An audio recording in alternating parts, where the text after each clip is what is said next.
El hombre sujeto y objeto de la reflexión filosófica. Sin principios políticos, sin conceptualización, sin ideales o filosofía, no hay dirección, no hay una meta, no hay una brújula, no hay visión de futuro, no hay ningún elemento para ejercer el liderazgo intelectual. Ayn Rand. El amor es la última filosofía de la tierra y del cielo. Quevedo. El filósofo debe hacer filosofía cuando ya la vida ha pasado. Hegel. Hipótesis. Dado el contexto socio-intelectual y conceptual, es posible que la reflexión filosófica muestre nuevos bríos. Visión general. Protegedme de la sabiduría que no llora, de la filosofía que no ríe y de la grandeza que no se inclina ante los niños. Khalil Gibran. La filosofía no es una disciplina, es una potencia de interrogación y de reflexión sobre los conocimientos y sobre la condición humana y, también, sobre los grandes problemas de la vida. Edgar Morin. Hoy, la dictadura de la tecnocracia contribuye a la deshumanización del hombre, llevándolo a vivir en un mundo hostil y, al parecer, carente de sentido. En ese contexto, se halla constreñido y apresado por la misma sociedad en que vive, la cual lo aprisiona y, paradójicamente, lo salva de su soledad y su lobreguez. Concordamos con Rigoberto Pupo que nadie, con sentido común, puede obviar los resultados de la tecnocracia en la época de la globalización contemporánea. Los hombres quedan como enajenados, estériles y deshumanizados. Ello resulta perjudicial, porque la verdad queda vacía de contenido, al estar separada de la belleza y la bondad, cuya armonía la funda e introduce Pitágoras, a partir del sentido de medida, y es continuada por muchos filósofos y pensadores. 1. El reduccionismo, nacido con Descartes, racionalista/epistemológico, convertido en único paradigma de la modernidad, redujo la verdad a la verdad llamada científica, con la nefasta imposición conceptual del discurso cientificista/objetivista, fundado en un logicismo extremo y en un sistema categorial cerrado, en forma de modelo metodológico al cual la realidad y los hechos deben adecuarse. Hoy, la noción de ciencia y ciencia positiva limita el conocimiento y desfigura la investigación. Por ello, el metodologismo logicista soslaya o no considera la subjetividad humana y toda su riqueza expresiva, incluyendo el lenguaje que es reducido al lenguaje llamado científico, con sus respectivas categorías centrales y operativas. Olvidan que, a la misma verdad de la llamada ciencia, en tanto resultado humano, le es inherente el momento cultural/transdisciplinario y toda la carga de imaginación creadora que impregna el hombre en su acción. Además, no tiene en cuenta la existencia de la verdad histórica, artística, moral, no considera el carácter histórico/cultural y la necesidad de asumirlo en su real integración. Tal modo de acceso a la verdad, por su reduccionismo epistemológico formal y la identificación del lenguaje con el puro lenguaje científico tradicional, se incapacita, conceptual y metodológicamente, para incluir, en su discurso, otras formas aprehensivas de la realidad, por el hombre. En la construcción de la verdad como proceso y resultado integral del quehacer humano, en correspondencia con sus necesidades, intereses, objetivos y fines. 2.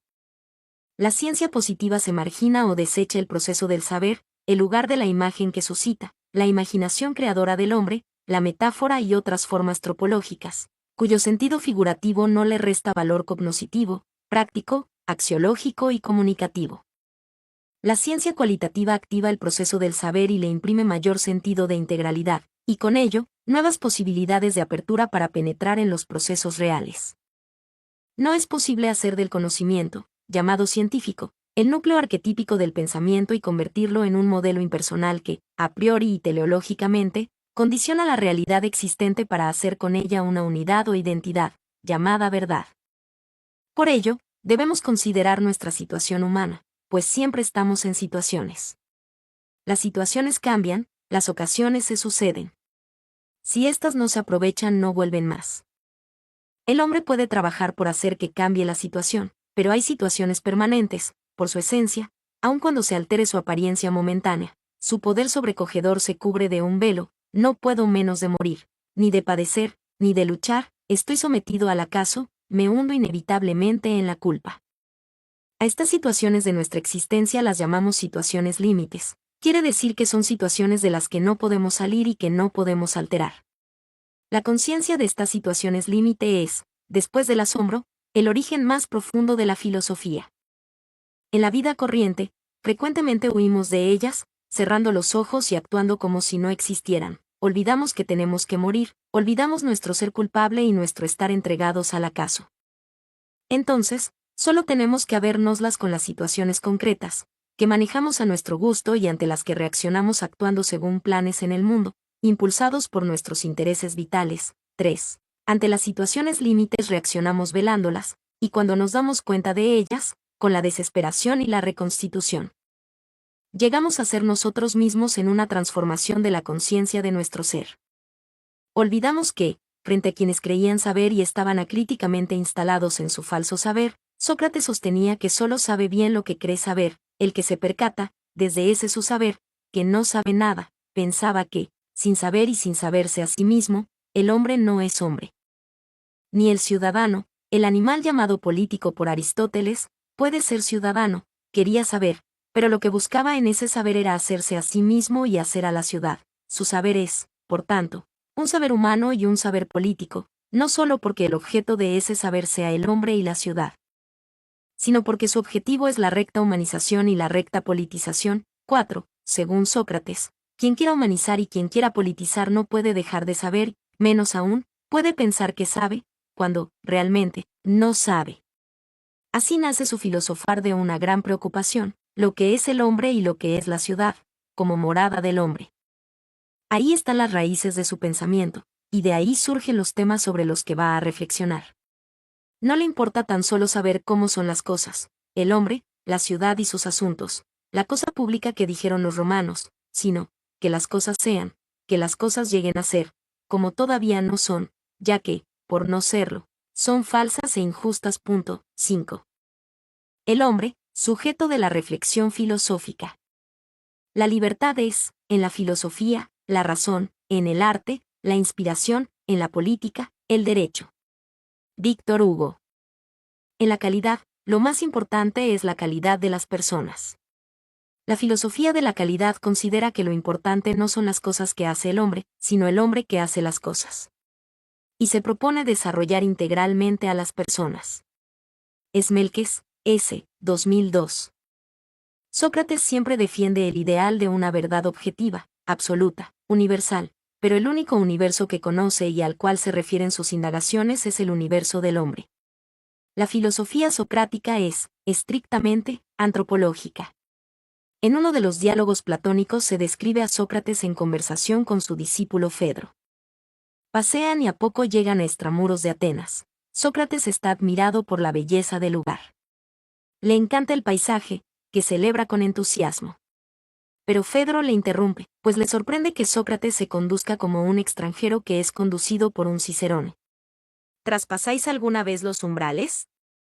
Le pregunta. Sócrates responde, con un sentido simbólico, cierto que no, mi buen amigo, y espero que sabrás excusarme cuando escuches la razón, a saber, que soy un amante del conocimiento y los hombres que habitan en la ciudad son mis maestros y no los árboles o la comarca. 6. La apertura al mundo y la participación son la clave de un sujeto plenamente racional. La relación entre razón y acción pertenece a la constitución del hombre como ser natural. Dicha relación consiste en conocerse. A través de la reflexión filosófica, el hombre descubre y elimina los prejuicios que le dan una visión deformada de la realidad o, si se quiere, le permite rectificar respecto a las falsas ideas que elabora de su entorno y, fundamentalmente, de sí mismo. 7. Entonces, conocer la naturaleza, en cuanto nos es permitido, Rodríguez, Simón en Obras Completas, es un deber, porque estamos rodeados de cosas, y sorprendidos por accidentes, que llamamos circunstancias, y frente a fenómenos que, en muchos casos, nos conviene saber explicar. Dependemos de las circunstancias, consecuentemente, es menester acostumbrarnos a obedecerlas. 8. En filosofía, el vocablo sujeto hace referencia a un ser que es actor de sus actos, en el sentido de que su comportamiento o conducta no es meramente reactiva, sino que aporta un plus de originalidad que responde a lo que solemos entender por decisión o voluntad. Suele añadirse también la capacidad de un conocimiento inteligente, lo cual significa que es capaz de conocer la realidad como objeto, es decir, tal cual es, con independencia de las condiciones propias del conocimiento subjetivo. Este es el concepto de sujeto cognoscitivo. Entonces, el sujeto es el elemento de la relación que, en su acto de conocer, recibe las imágenes del mundo, las procesa y las explica a través del lenguaje, y genera un juicio. La noción de sujeto se puede entender en dos dimensiones, en sentido amplio y estricto. En el primero se entiende al sujeto como al hombre en su entera naturaleza, sus facultades, sus sentidos, es decir, lo que integra al hombre en su conjunto, que es el que conoce. 9. En sentido estricto, la noción de sujeto no se entiende como el hombre en su entera naturaleza, sino que se hace referencia al mundo interior del hombre, es decir, al centro al que se le imputan la conciencia y a los actos intelectuales del hombre. Por ello, el sujeto, epistemológicamente hablando, es lo que subyace al hombre, es decir, lo que se considera su ser más íntimo y profundo. 10. Según las diversas opciones del saber, la noción de sujeto es percibida desde la lógica. Un sujeto es aquello sobre lo cual se afirma o se niega algo. A tal sujeto se le denomina concepto/sujeto. La ontología. El concepto/sujeto es un objeto/sujeto ya que es todo aquello que puede ser sujeto de un juicio. En tal caso el objeto/sujeto puede ser, además de un individuo, cualquier realidad clasificada, un ente real, un ente ideal, un ente de la metafísica, un valor axiológico, etc. La noseología. El sujeto cognoscente es uno de los términos de la correlación sujeto/objeto dada en todo acto de conocimiento. En tal caso, no queda negada la mutua autonomía de ambos términos, pero en un acto de conocimiento es imposible que uno de los dos elementos quede excluido. En el acto de conocimiento siempre hay un sujeto, personal, que efectúa el conocimiento y un objeto del conocimiento, que puede ser otra persona, u otro, que puede ser una cosa. La psicología. El sujeto es, al menos en idioma español, el sujeto psicofísico. A veces, cuando el plano trascendental en el cual se desarrolla el conocimiento es reducido a un plano psicológico o incluso biológico, es confundido con el sujeto gnoseológico antes explicado. El punto de vista gramatical, el sujeto es distinto del concepto/sujeto ya que es la expresión, aunque no el concepto/sujeto mismo, el cual resulta ser exclusivamente lógico. La psicología social, el sujeto humano, que es considerado un sujeto social, se constituye a través de los grupos con los que se vincula, incluso desde antes del nacimiento. Por eso, aquella habla de un sujeto/sujetado, pero también productor y creativo, en tanto posee la capacidad de transformar su mundo y a sí mismo. El psicoanálisis, a partir de Lacan, el concepto de sujeto humano suele ser cifrado con el signo $, que quiere decir sujeto atravesado/clivado/partido/dividido por el lenguaje. 11. La expresión sociedad del conocimiento tiene sus orígenes en los años 1960 cuando se analizaron los cambios en las sociedades industriales y se acuñó la noción de la sociedad postindustrial. Así, el sociólogo Peter F. Drucker pronosticó la emergencia de una nueva capa social de trabajadores de conocimiento, P.F. Drucker 1959, y la tendencia hacia una sociedad del conocimiento. Este tipo de sociedad está caracterizado por una estructura económica y social, en la que el conocimiento ha sustituido al trabajo, a las materias primas y al capital como fuente más importante de la productividad, crecimiento y desigualdades sociales. Drucker, 1994, 12. La UNESCO la adoptó dentro de sus políticas institucionales y desarrolló una reflexión en torno al tema, buscando incorporar una concepción más integral. Y Robert Lane define la expresión sociedad del conocimiento como aquella en la que, en mayor grado que en otras sociedades, sus miembros investigan las bases de sus creencias sobre el hombre, la naturaleza y la sociedad. B. Se guían por normas objetivas de verificación. En la educación superior, siguen reglas metódicas de comprobación y deducción en la investigación.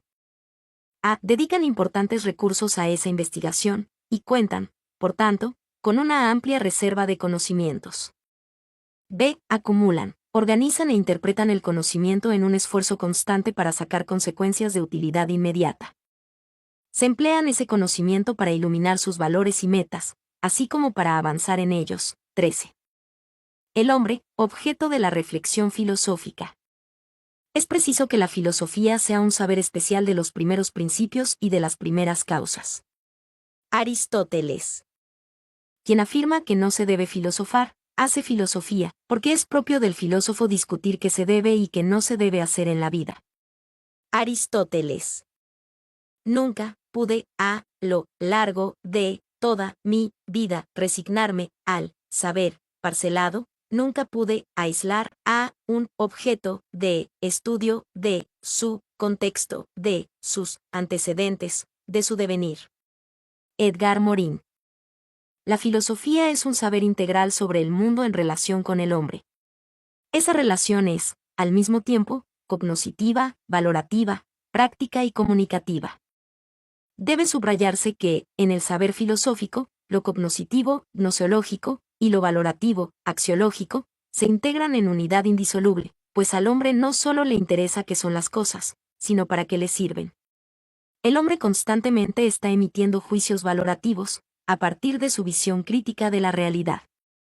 En el contexto de la ciencia positiva existe el criterio de que la filosofía es una reflexión de segundo orden de la realidad, que se realiza sobre la base de la del primer orden hecha por otros saberes.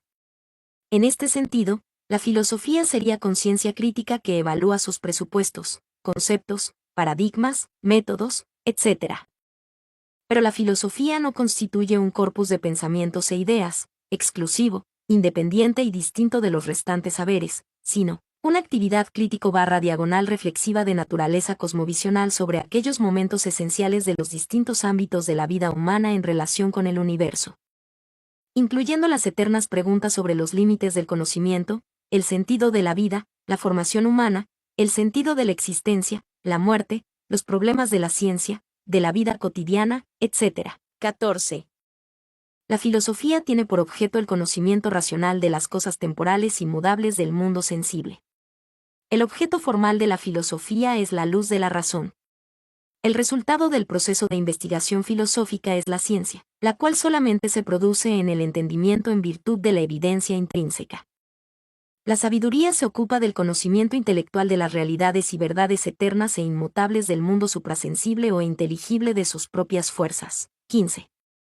En nuestro tiempo, más que en otro posterior a Descartes, se hace claramente evidente que el ser humano es el punto central de toda reflexión, no solo en el sentido de sujeto de reflexión, sino objeto de estudio, siendo comprendido como ser en relación con. Y, como consecuencia de esto, las cosas que lo rodean y su mundo, son entendidas como aquello que es en relación con el hombre, siendo siempre el ser humano el eje del mundo, axis mundi. De allí que el punto de partida y de llegada de toda reflexión, comprensión y expresión sea, no la relación en sí misma o el lenguaje con entidad propia, sino, el hombre en relación mediada por el lenguaje con.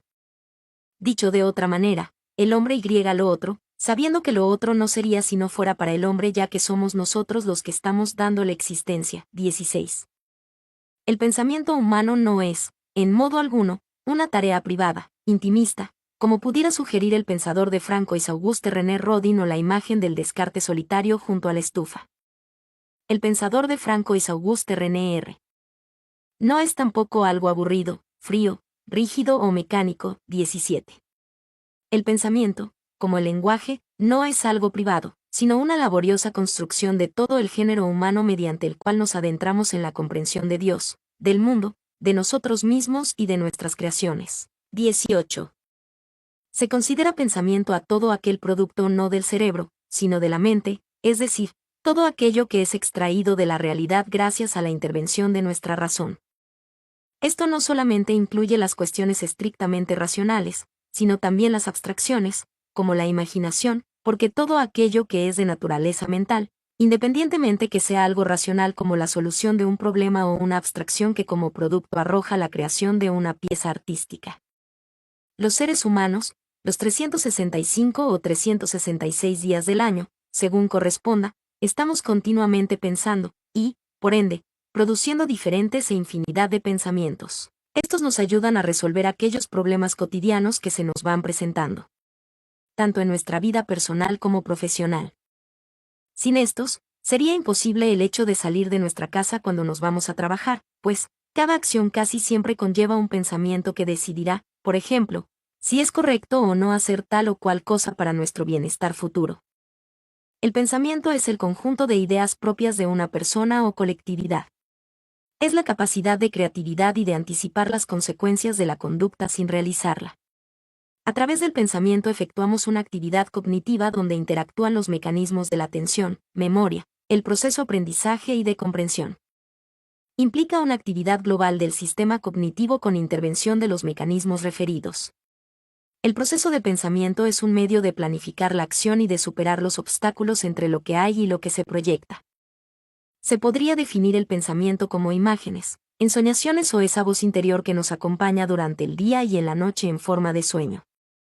Como enfatizaba Eugenio de Ors, el pensamiento es siempre diálogo, pensar es siempre pensar con alguien, no es solo que el pensamiento necesite del diálogo, sino que es, en esencia, el mismo diálogo. 19. El diálogo con los demás, con los que nos precedieron, incluso el diálogo con nosotros mismos, es la fuente del pensamiento por excelencia.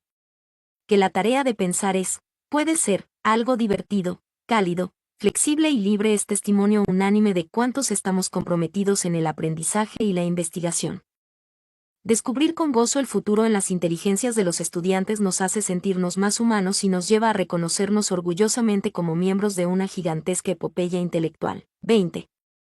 Entonces, el objeto, el otro elemento que compone la relación, se puede entender como lo que yace ante esa intimidad del hombre o está puesto ante ella de modo que pueda ser conocido. Asimismo, el objeto goza de dos sentidos, amplio y estricto.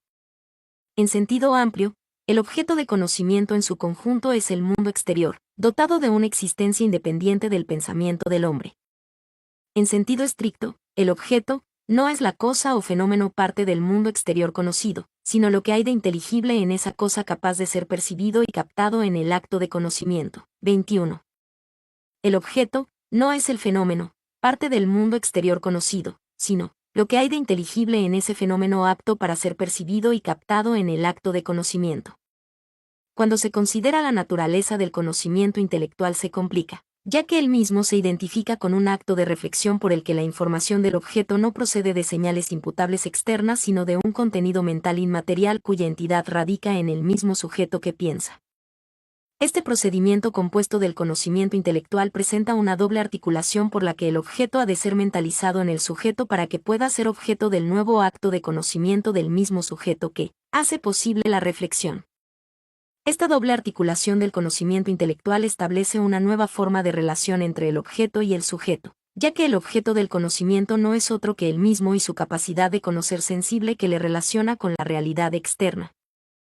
Cuando el objeto del conocimiento es el sujeto que conoce es cuando se conoce a sí mismo, y por ello se establece una íntima relación de convergencia entre sujeto y objeto, de la que del acto de conocimiento intelectual se sigue la percepción intuitiva de la propia existencia. 22. Althusser hace una distinción crítica entre el objeto real y el objeto del conocimiento. Posiblemente Althusser fue el primer marxista que hizo la distinción entre objeto real y objeto del conocimiento. Al menos, no se conoce otros marxistas anteriores que hayan desarrollado el punto. La influencia de Althusser ha perdurado en la izquierda, a veces de manera tácita, y la tesis de la construcción del objeto de conocimiento tiene implicancias para las investigaciones marxistas. 23. Filosofía como reflexión. La verdadera filosofía es reaprender para ver al mundo. Merleau-Ponty. Todo deseo incómodo e inquieto se disuelve en el amor a la verdadera filosofía. Lao Tse. Hoy, por influencia de la ciencia positiva, la filosofía ha sido reducida a un nivel cualquiera de ciencia y solo un duro esfuerzo personal, García Morillón, permitirá, a los seres humanos, romper con las cadenas de un mundo de sombras y apariencias para ascender hacia la captación de lo auténticamente real. 24. Es posible que solo lleguemos a respuestas provisionales, pendientes de posteriores reflexiones que vayan resolviendo los nuevos problemas planteados por las anteriores respuestas. Pues la reflexión filosófica consiste en emprender un camino de análisis y meditación que ayude a dotar, de sentido, a nuestra vida. Hasta los años 70 imperó una filosofía del conocimiento llamado científico. En las últimas décadas se ha comenzado a desarrollar una filosofía de la actividad metódica que, siendo complementaria a la epistemología, comienza a interesarse por la práctica de los estudiosos, y no solo por las denominadas teorías científicas.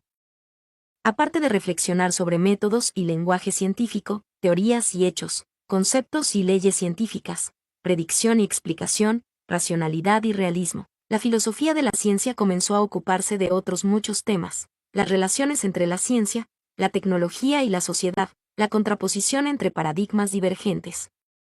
El progreso científico y su influencia sobre el entorno, las comunidades y las instituciones científicas, la construcción de los hechos y de las representaciones científicas, etc. La filosofía aborda tres grandes problemas centrales. A. El problema del ser, estudiado por la metafísica y la filosofía de la naturaleza. B. El problema del conocer, abordado por la gnoseología o crítica, que estudia el valor del conocimiento, es decir, si es apto para alcanzar la verdad. C. El problema del obrar, analizado por la ética, que estudia el valor de los actos humanos en orden al fin último del hombre. El predicado real, convertido en sustantivo lo real o la realidad, puede aproximarnos al concepto de ser, incluso llegar a identificarse, ya que lo real puede ser entendido como el ser en plenitud, siendo la realidad, la manera primaria de ser. Epistemológicamente nos interrogamos, ¿qué es el conocimiento? ¿Cómo se adquiere el conocimiento? Podemos tener una comprensión de la realidad externa o esta comprensión del mundo se encuentra distorsionada por el sujeto del conocimiento. ¿Qué es el conocimiento? No podemos olvidar que el hombre es un ser o ente consciente de su propia situación en el mundo, y un ser en devenir, no acabado, pues debe asumir la libertad y responsabilidad de crearse un proyecto de vida. Aplicar el llamado método científico al estudio del comportamiento humano es una tarea difícil, por muchos aspectos. La filosofía, en su principio y su fin, es un humanismo, revela lo que es el hombre en toda su realidad. La reflexión permite, al ser humano, meditar sobre circunstancias, hechos de la vida, entre otros, para poder sacar conclusiones precisas sobre las mismas. A partir de la reflexión, las personas forman una realidad sobre aquello que los rodea y los lleva justamente a reflexionar. Según Abraham Maslow y Carl Rogers, humanismo A, el ser humano tiene una tendencia intrínseca hacia el crecimiento personal y la autorrealización. B, el hombre busca, elige y decide en función de su estado de desarrollo personal. A su vez, Ceballos considera que el ser humano posee la capacidad de discernir, A, hacia dónde dirigirse en determinado momento, B, qué le afecta, C, cuáles son sus problemas fundamentales, D, cómo organizar su vida. La sociedad surcó a través de las fases de la producción rural / artesanal e industrial. La tercera fase productiva, o sea la sociedad del conocimiento, se caracteriza por la importancia que tiene el conocimiento, la predominancia de los trabajadores intelectuales y donde el trabajo repetitivo es delegado a las máquinas, robots o computadoras. Entonces, el trabajador tiene más tiempo para sentir, pensar, emocionarse, aprender, ser creativo e innovar. Hoy, la sociedad del conocimiento exige que las empresas vivan y actúen según los principios éticos, orientándose hacia la reflexión sobre la valoración de la actualización del hombre, que tiene la capacidad de dar sentido a su existencia. Pues, la sociedad del conocimiento significa el surgimiento de una nueva industria con una multimedia interactiva, telecomunicaciones, informática, contenidos, entre otros, que nos permiten un mejor y mayor intercambio del conocimiento reflexivo y, a su vez, el desarrollo vertiginoso de la nueva industria a partir de la incorporación de nuevos conocimientos responsables. El conocimiento reflexivo es asumido como el recurso más importante en la economía actual, y su adecuada gestión es la piedra angular de la dirección empresarial. En palabras de Drucker 1994 en La Nueva Economía, el conocimiento no es uno más de los factores de producción. Se ha convertido en el principal factor de producción. 25. Concluimos ratificando que el contexto sociointelectual / conceptual y la sociedad del conocimiento están posibilitando una reflexión filosófica dinámica a través de la vivencia de una ética exigida en diferentes instituciones. Autor: Ramón R. Abarca Fernández. Mi nombre es Demim.